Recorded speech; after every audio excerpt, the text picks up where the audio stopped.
Oh yeah, time to play some Search and Destroy. I am loving starting to play more and more Search.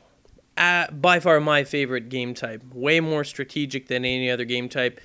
Way less bullcrap spamming and all that other garbage. Unless you're playing GBs, of course, and then well, GBs in Modern Warfare 2, that is.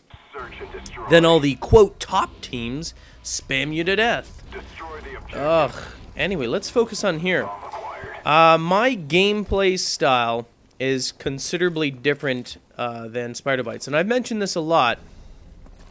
I'm aggressive to a certain point, but in most cases, I'm not going to push the envelope. I'm going to be careful. I'm going to actually, you know, when I first start playing Search, I always test the limits. I test to see how far I can run up on each map.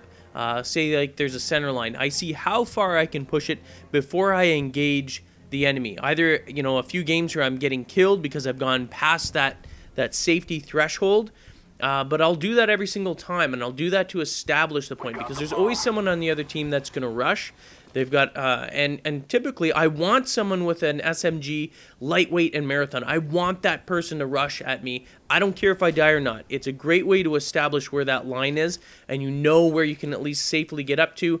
And for my play style, it's incredibly important, because what I do is I rush to that safety, right to the edge of that safety area, and then I place claymores as a deterrence.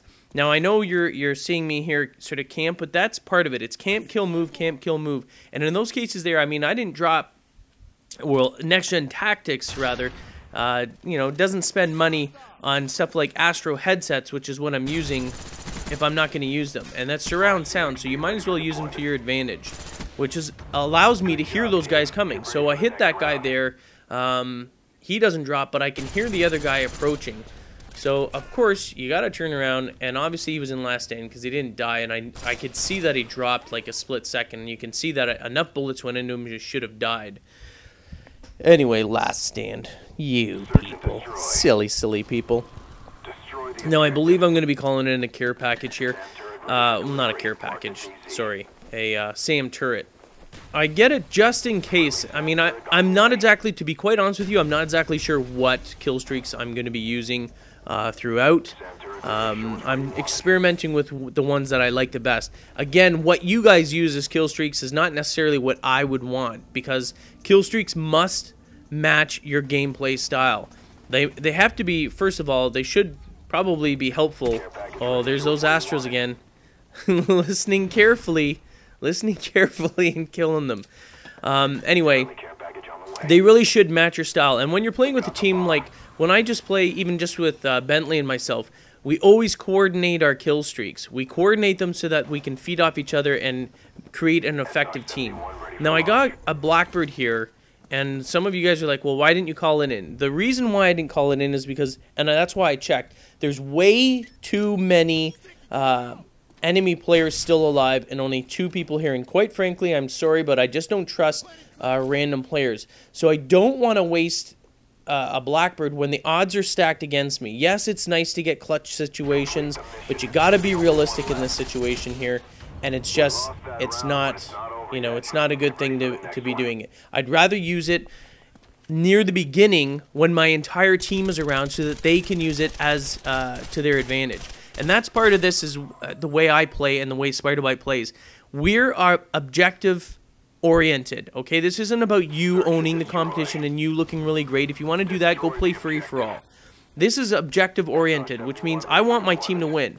I want to get some kills, but I want my team to win. Like, I'm not going in here to lose and be really selfish. So I want to call in that SR-71 so that my entire team can take advantage of it. And I can, it's almost, I guess if you want to call it selfish, but I want my team, I want them to be at their best, and I want to utilize the power of the numbers of the team in order to actually gain a win. You know what I mean? So I use it to my advantage so that I can at least, you know, sort of cull the numbers a little bit there.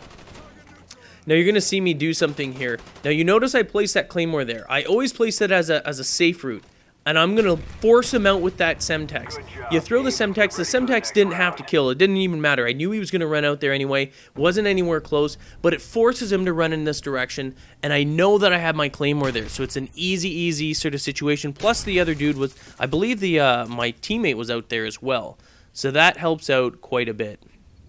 And now, I think we're on our second last one? No, we got 2 more rounds.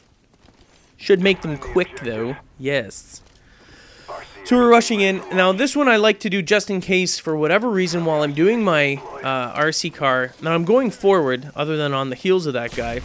I'm going forward, so I really shouldn't have to worry about someone sort of flanking, or not flanking, but coming head-on to where I am. And I placed a Claymore on the side there, just in case someone was sneaky enough to sort of come around the side there.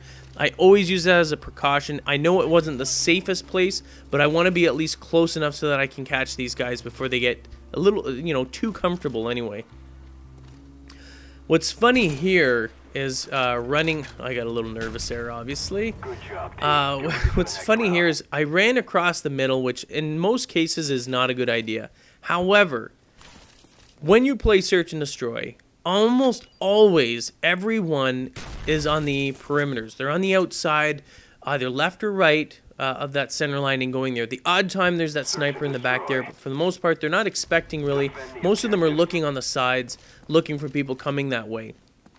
So running across the middle, while it seems a little bit careless, is actually not that dangerous in the situation. If everyone's sort of busy, and you don't want to do it right off the bat, you want to sort of save that kind of crazy shenanigan move to the end, but you can pull it off. You can pull it off, you know, run across a dart in the middle. You don't want to be running on an angle or anything. If you're gonna cross the middle, do it right across. Sprint straight across and do not waste time. Don't be going on angles. You don't want to prolong how long you're in that open area there, because the center of anything, like particularly on the street, is extremely dangerous.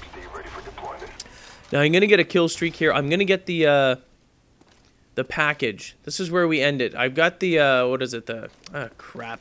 SAM turret. So I get the SAM turret here. It's gonna be a 1v1 situation. And what's the best way to lure him out? Package. If I throw the package, now you watch, I'm gonna wait here, because he's gonna be going after that package. You know he's gonna be thinking I'm gonna be trying to get that package. And lo and behold, there he is. He feels it's safe. It feels it's safe to come out because he thinks I'm going to be going after the package, which in actuality I'm not. I'm using it as a lure, as bait. And it's very effective to do that. So it's not necessarily what's in the package. Sometimes it's the package itself that can be very effective and helpful without even having to use it at all. So as you can see, I use everything to my advantage, the equipment and everything, but I am very cautious when I move in this map. But it, you know, it works for me. That's tactical. Peace. Get the latest updates and stay in touch with the NGT community with their all-new Facebook application. Check the description of the video for details.